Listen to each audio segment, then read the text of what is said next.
This video is part of a webinar series on Hindudvesha, an educational series to explore and expose systemic Hindu phobia.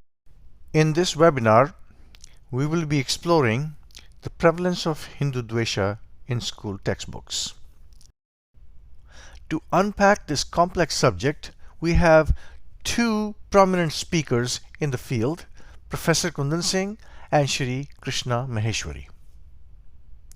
Professor Kundan Singh is part of the core doctoral faculty with Hindu University of America. He is a scholar of integral yoga.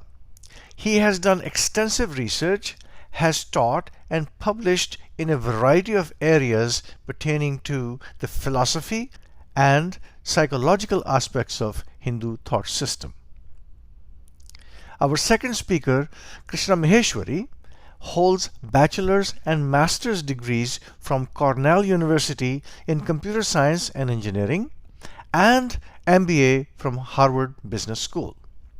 He is the founder and CEO of Hindupedia and is deeply engaged in fighting Hindu-phobic narrative in school textbooks.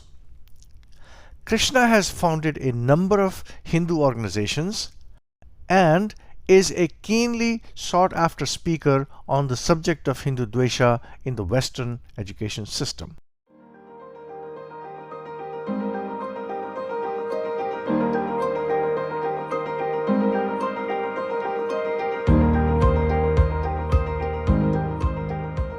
So, the first topic is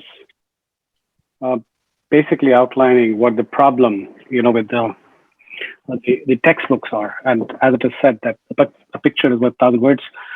So when you look at the pictures on your screen, you will clearly see that when Hinduism is being spoken about, it is described as a tradition which is exotic.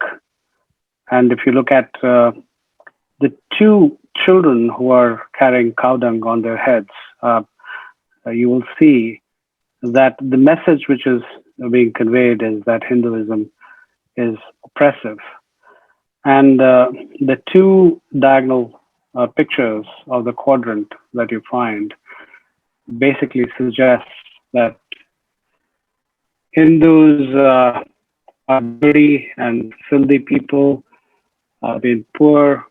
So these are some of the representations that you find in the textbooks. And the Europeans, for a very long period of time, misrepresenting the Hindus, but the Hinduphobia or Hindudvesha actually became very systematized and institutionalized with the writings of James Mill, who produced 3 volumes on the history of British India in 1818. And given that James Mill was also a very, very important figure in East India Company, he was actually able to influence the governmental policies in India, and India actually had a massive impact because of his writings. Now, James Mill basically wrote 7 chapters on Hinduism, and his entire agenda was to describe Hindus and Hinduism as hierarchical and oppressive. And this was done within the context of showing that the Hindus were basically savage and primitive people who had no idea of civilization. And in the last of the 7 chapters, these are some of the things that he has spoken about. Now, the narrative that you find in the textbooks today, they are basically the sanitized version of what was put in place earlier. So, nowhere in the text very clearly you will find written that Hindus are dirty and filthy people. But what they will do is that they will insert pictures in the text right from the very beginning, which will begin to give the impression that Hindus are lazy, are are lazy, filthy, and dirty.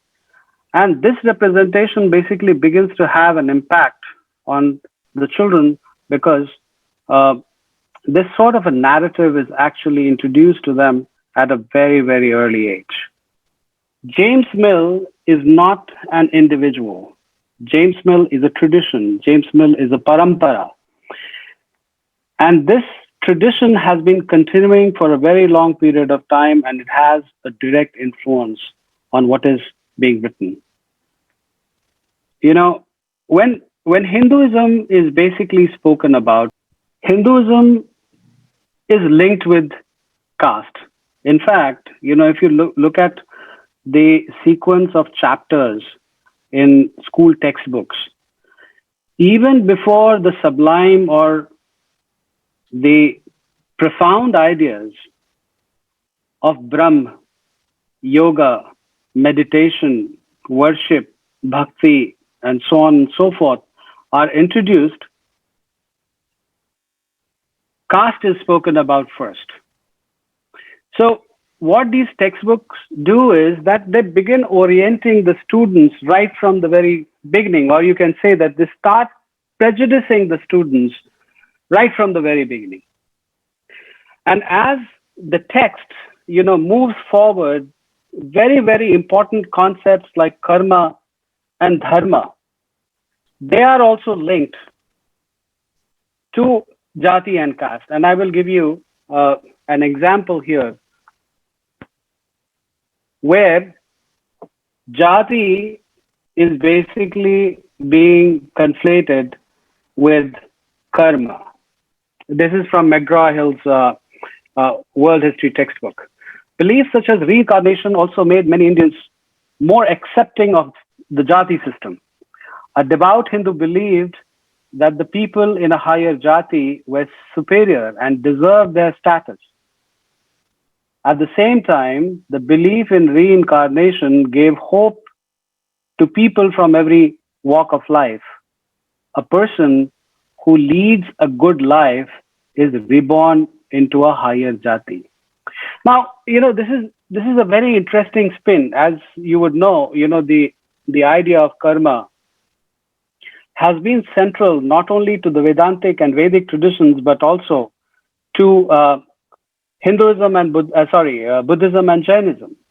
Now, when karma is being discussed in the context of Buddhism, there is a different color to it, or there is a different spin. But when karma is being used in the context of Hindus and Hinduism, this is the kind of representation that you get. Now, let me come to in one of the chapters, James Mill had devoted considerable time in showing that Hindu governance system was basically oppressive. So there are two examples, that I have taken from the text. Uh, Examples of Chandragupta as well as Ashoka. And of course, Chandragupta is described as the Hindu king.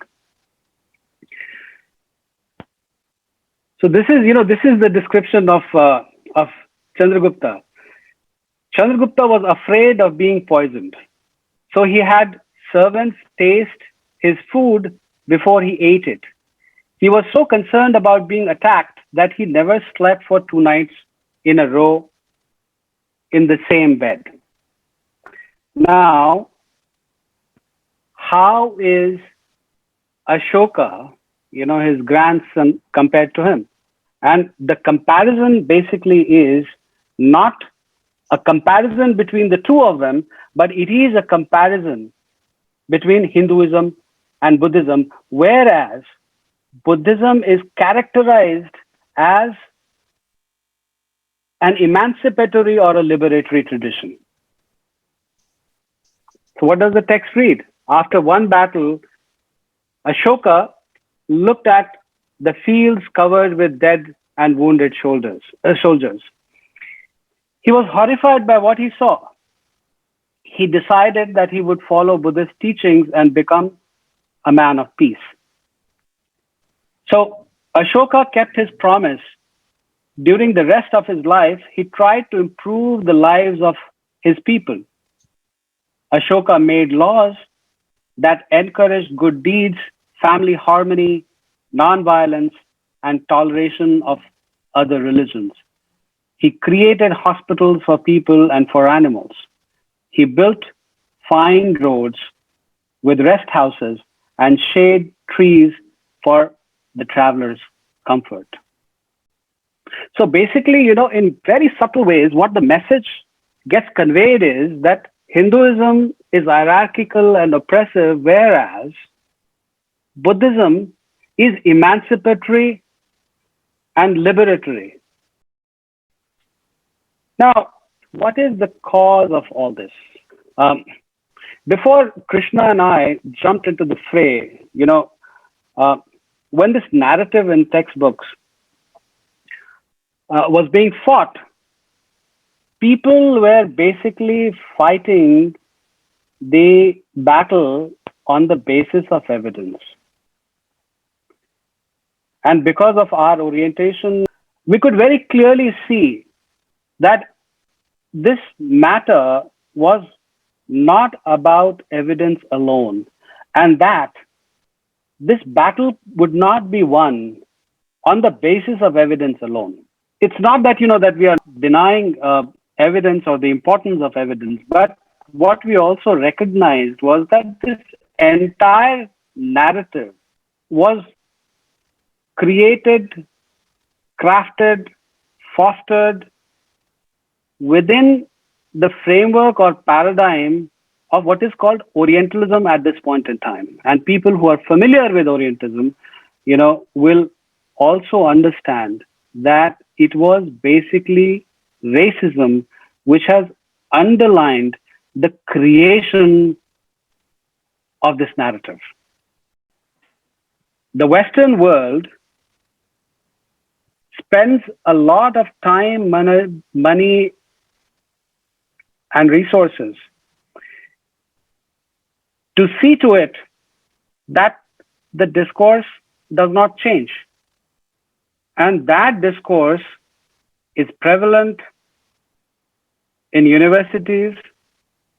Books continually get written. The narrative is continually getting refreshed. Now, the resistance, on the other hand, has been very, very weak in the sense that we do not have the infrastructure. We have not been uncovering this problem systematically. We have not been addressing this problem systematically. And when I say this, I mean at the level of community. And it is basically because of this that the problem persists. So when we talk about what the state of this ecosystem is, Kundan, of course, has lived through it. He has somehow survived. He's one of the very few professors that have survived in the history social sciences while continuing to do this work. But even in history social sciences, there's various different domains. It is fairly rare to come across a professor in Indology or in Hinduism that is a practicing Hindu. You've heard of what's happened at Rutgers, and Professor Trotsky is not a practicing Hindu. And that is a very, very commonplace thing. Every once in a while, you will run into a professor that is a practicing Hindu and have a conversation with them about their experience. As part of the work we did in California, we reached out to a great many professors to get endorsements for the letters. We needed academic endorsements because our opponents, in a lot of ways, were placed on a pedestal as academics, and in fact, were presenting the sole academic voice on this. And as the experts, of course, their voices needed to be listened to. We found some professors that were later on in their careers willing to endorse, not to the same number as those that were willing to engage against. But we also saw friendly academics that were very supportive of our work, and in fact would even help behind the scenes, but they didn't want their names associated with it. And there were some academics that were also Hindu that were also doing reasonably good work, but they were afraid to exchange emails with us. They were afraid to get on a full, lest it get out that their name was involved. And then in hindsight, we thought about why is this fear there to engage, to use your name in public, when the opposition so easily puts their name in public. The 200 number here comes from a letter that was sent to the California State Board where they put their names. And when challenged, some of them admitted they had not even read the letter, but they were willing to put their name. But the Hindu community and the Hindu academics were not. And that goes from this ecosystem that directly impacts their career, that impacts their path to getting tenureship at their universities. And so they need to keep their heads down. And their lack of support from the community that gives them financial security for their future. So all of these things interplay in terms of the ecosystem when we talk about this ecosystem. On the other hand, if you're anti-Hindu or willing to produce scholarship that aligns to the James Mill Parampara, you are rewarded. You're rewarded through grants, you're rewarded through tenureship, and so many different ways through the academic ecosystem. We've started to understand this broadly, but we haven't begun to participate in a resistance movement or to fight it. And consequently, when you see academic work done around history and science related to Hinduism, it never comes from the social sciences fields. Those professors tend to be science professors, computer science, math, physics, biology, the hard sciences, because their academic career sits outside of this ingrained ecosystem where they're not impacted because it's far away. And their career depends on the hard sciences where they are somewhat protected based on the quality of the work that they do. So the impact here starts with the children. The examples we gave are horrendous enough when they stand alone, but the reality is they don't stand alone. By the time you enter the 6th grade in California and the 7th, 8th, 9th, or 10th grade in the rest of the country, as a child, you've heard from your parents, Beta, be a good kid, son or daughter, whoever it is, and listen to your teacher. Study those materials, do well on those tests. Okay, Papa, we'll go do that. Year after year after year. Now, if you go to them when they get to this curriculum, most parents aren't aware, so they don't tell them to not pay attention. And frankly, at that point, if they tell them to pay attention, it doesn't work. The parents are ignored. They've already been brainwashed by their own parents to take in what's being given. So then they go to the teachers who are teaching about this hateful tradition. But this curriculum isn't on its own either. They've gone through Christianity, Judaism at this point. Islam comes later. But by and large, the pictures are amazing. The descriptions are amazing. Why wouldn't you want to be Christian or Judaic coming out of that, especially if you look at this hateful tradition of Hinduism? And so we start there. However, remember that we're still a small percentage of this country. And so most of the other children are systematically taught racism in parallel. Their traditions are amazing, but then this tradition that 1 or 2 kids in your classroom follow is hateful. And so from that perspective, well, it's very natural to bully. You're not even intending to bully, but you do.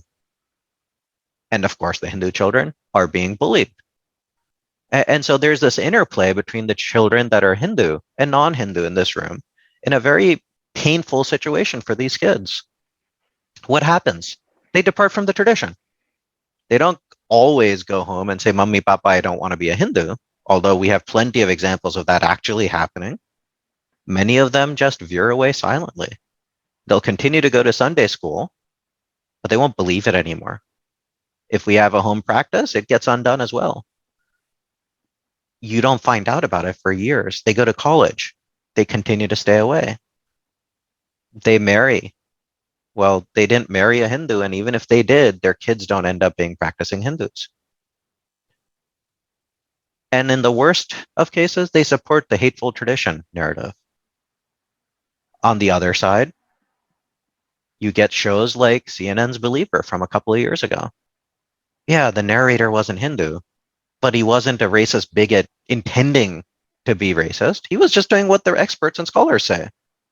And yeah, the specific sect can be interesting and drive TRP. So great, let's do that one. But then he didn't do that for every single mainstream tradition. We were singled out. And I'm willing to bet there were collaborators that were Hindu that were supporting this narrative. How many of us who are outstanding Hindus believe that Buddhism was a reflection or an improvement upon Hinduism? That was brought in the text. I had that debate with one of my son's friend's dad. He says, yes, Hinduism is an improvement. What do you mean it's not? What do you mean it's wrong to teach that it is? And why is that? Well, that's what he had been taught as a kid growing up in India. And so this was very aligned. Now, the conversation ended with a very poignant question that I put to him, which was, I know you believe this. There's nothing I can say that will convince you otherwise. But when did you critically analyze the thing that you were taught? And he paused and he said, never. How many of us fall in that very same category? Dodo bird's an interesting example.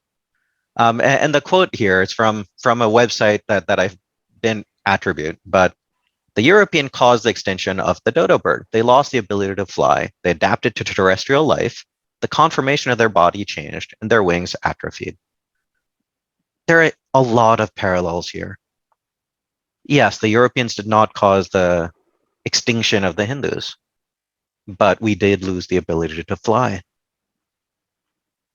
Think about all the work that was produced before the Europeans and before the Islamic invasions in India. The work continued to be produced while we were fighting Islam in India. But then we adapted to European life. We had the anglicized Hindus that went to Europe to be trained as civil servants of colonial India. Some of those stayed in positions of power post-independence. We have entire universities full of such scholars today. And the conformation of our body, the Hindu community, has changed. How many of us have said chalta hai? Or have had friends who said chalta hai? Why fight it? It's too complicated. It's too hard. Our wings have simply atrophied. This is the state of reality. Now, we can choose to not fight it and go completely the way of the dodo bird. Maybe it won't be this generation. Maybe it won't be next generation. Maybe it's in 3 generations. Maybe it's in 4. But who knows? Maybe it will be the first or second. Either way, that's the direction we're headed if as a community we don't decide to wake up and do something different. The fact that